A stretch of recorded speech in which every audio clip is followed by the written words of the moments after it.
Hello guys, good day everyone. So, today's vlog ay isang katanungan ng ating masugid na tagapag-nood at taga-subaybay ng ating mga videos, no? Anyway, ayan, bago natin sagutin, subscribe po ang ating channel. Ayan, maraming salamat po. At sa mga patuloy po na nagpapamember po sa ating mga channel, thank you so much po. God bless po sa inyong lahat and more blessings po sa inyo, okay? So, diretsahang sagot tayo mga idol, no? Sabi niya kasi, ito yung kanyang katanungan, no? Ayan, sabi niya, ano nga ba daw yung pakiramdam kapag natatapos daw ang isang babae. So, actually, hindi pare-parehas, no, idol. Ayan, so, diretsahang sagot ito. Hindi pare-parehas, kumbaga, yung pakiramdam, no.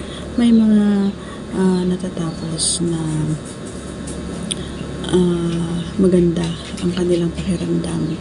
May mga natatapos kuno na hindi maganda ang kinalabasan. Kasi nga, kuno ka ako kasi may mga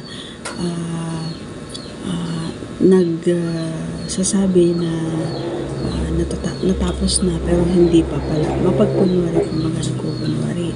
Yun yung sinasabi natin na masaya kuno. Ayan.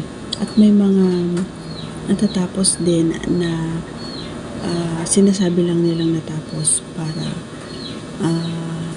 hindi mapahiya, kumbaga, yung kanilang kapareha. Pero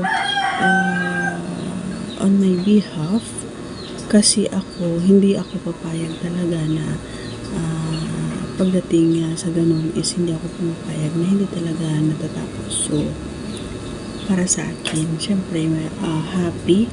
Yan, happy ako and all satisfied sa tuwing ako ay natatapos. Kasi nga, pinagpapaguran ko din yun and alam ko, ginawa ko yung part ko at ginawa din niya yung part niya para matapos parehas. Okay? So, masaya. Yan, gaya ng sinabi ko, masaya and fulfilling, kumbaga, yung paramdam at saka minsan doon ko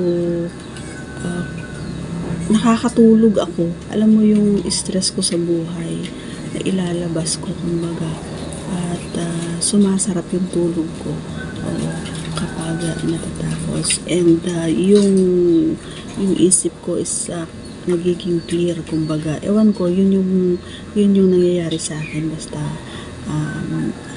yun natatapos. So, sana nasagot ko yung katanungan, idol. Once again, maraming salamat po sa pagsubaybay po palagi ng ating mga videos. Once again, subscribe po ang ating channel.